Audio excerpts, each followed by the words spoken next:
Hi, I'm Ree and I'm a psychology teacher and examiner. This revision video is focusing on the social influence topic of Paper 1 AQA Psychology A Level and will examine Asch's study in relation to variables affecting conformity. So Asch recruited 123 male students or undergraduates from 3 different American colleges, and each group consisted of one naive participant and a group of 6 to 8 confederates. And confederates, if you remember, are people that are in on the study and have pre-planned responses. They would sit in a line, and the naive participant, the real one, would sit either last or second to last. So once they were sat in their groups, they were presented with 2 different cards. On the first card, there was a single black line, like the one on the left here in the picture. And the second card had 3 different lines of various lengths, one of which would match the original card. And the job of the participants and the confederates was to say which line they thought that would be. So initially, to avoid arousing suspicion or for the participant guessing what the study might be about, the confederates would correctly identify the line that matched. Then after a few trials, they'd start to give deliberately planned wrong answers. And actually 12 out of the 18 trials, they gave incorrect answers. And we call these the critical trials.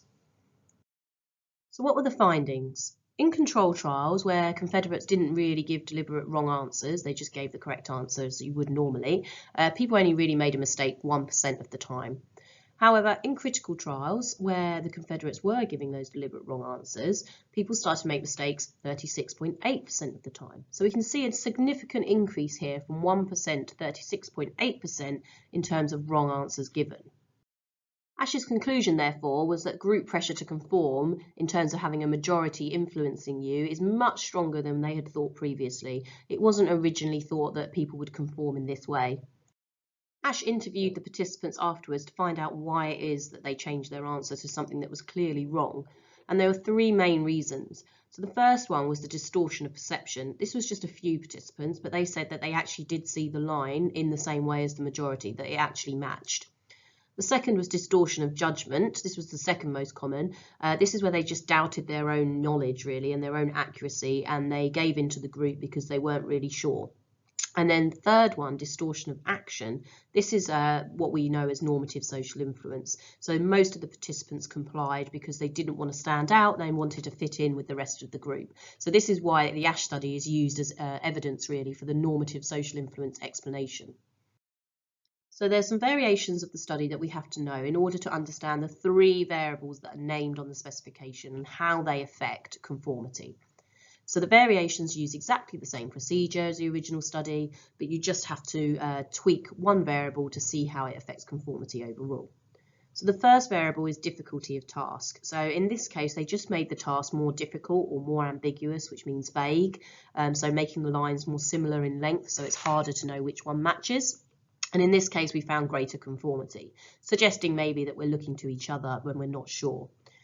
Size majority, or the size of the group, is the second variable that you need to know. And so in this in this experiment, they just varied the size of the group systematically. And you can see from the graph here how this has affected conformity.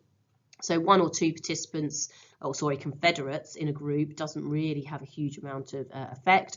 But once you hit 3, then we see a dramatic increase in conformity, up to about 30% errors. And then there's a slight increase all the way up to about 7 or 8. And then it starts to decline slightly and the effect of conformity levels out. The third variable looks at the unanimity of the majority, so whether they're unanimous in their decision on the answer that they give. So in this case, we would have either one of 2 conditions. The first was where one confederate would support the real participant by giving the correct answer. And in this case, we saw conformity drop rapidly from 32% to 5.5%.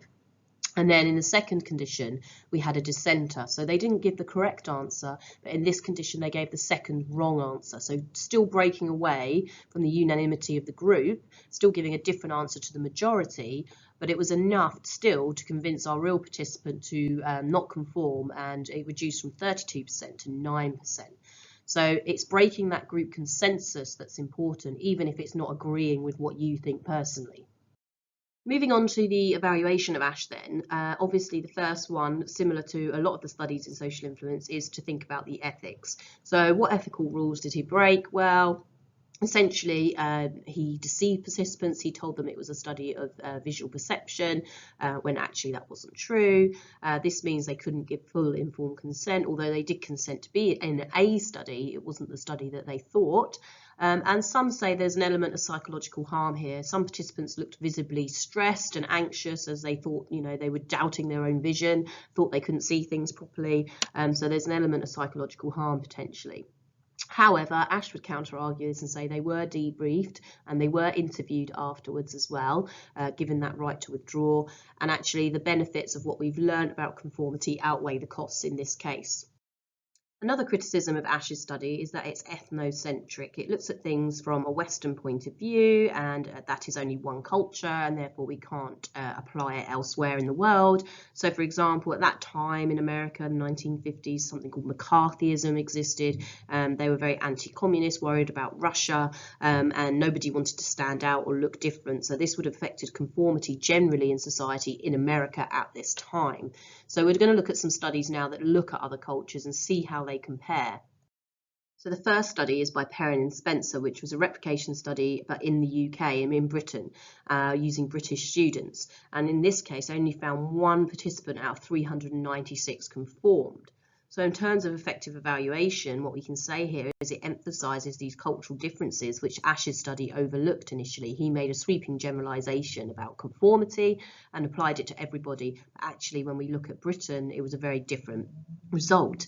However, we can see that there's a date difference here. So the original Asch study was 1950s, whereas this study was the 1980s. Now, we already know that historically, there were different things going on in these time periods, aside from the fact that they were different countries. So actually, nowadays, 1980s onwards, as a society in the Western world, we have become sort of less conforming and more independent in our thinking. So we could argue that this was as much to do with time period as it was to the culture of the study.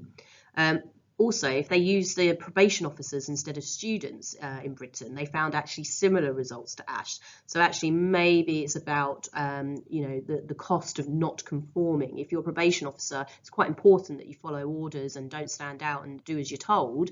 Whereas as a student, it's almost expected in a way that students don't conform and that they're a bit different. So maybe we also need to take the sample into account as well.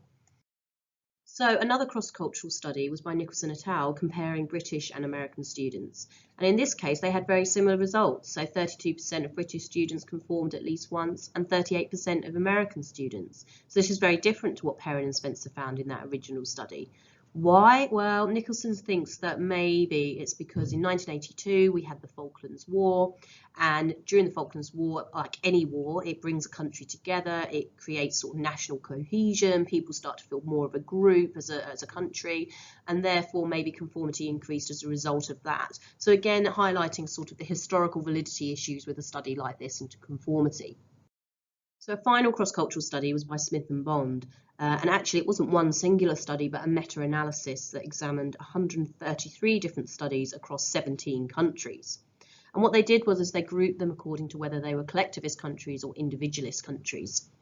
Individualist societies tend to focus on the needs of the individual and the choices of the individual. So this is places like UK, USA and so on, much more Western kind of view. Whereas a collectivist country tends to be more focused on society as a whole, doing things for the benefit of the larger social group, and this is places like China and Japan. And what they found was the conformity tended to be greater in collectivist societies. So again, showing the impact of cultural differences on conformity, and something that Asch overlooked initially in his study. And they found culture was actually the biggest impact on conformity over any other variable. That said, they did look at other variables, and there was still, like in Asch's variations, greater conformity if there was a bigger group size or majority size. If there was more women in the group, interestingly, there was greater conformity. And also, like Asch, they found the harder the task or the more ambiguous the task, the greater conformity there as well. So a few general evaluation points to make just at the end here. If we go back to that previous study, to define cultures as individualist or collectivist is probably oversimplifying. We know that within one culture there are many subcultures and that they all have individual differences in how they behave, particularly in groups, and therefore to make this comparison between different societies probably isn't helpful and not a good way of evaluating Asch. Also, the task itself could have more meaning for one culture than another. We measure lines or draw lines in maths lessons in school, but in some parts of the world, that won't be something that they do on a day-to-day basis. And therefore, it might have less meaning to them, or it might be more difficult for them. So again, this isn't a useful comparison.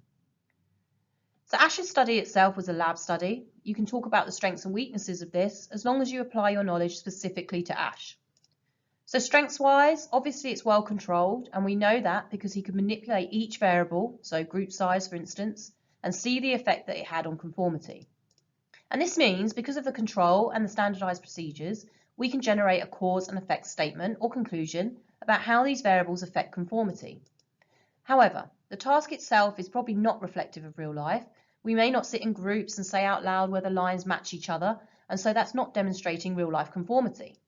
How we act in groups in the real world is very different.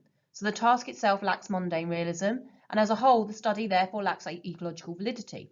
We can't generalize these findings to real life conformity. Finally, the sample, it's all American, it's male, and we've already discussed how culture can affect conformity, and also having women in the group can affect conformity too. So therefore, this sample is ungeneralizable to other types of people. That brings us to the end of this revision video. If you found this video helpful, then hit subscribe for more revision help. And you can also find me on Instagram and TikTok for psychology related content. And of course, you can find a range of revision resources available at psychologywithre.com.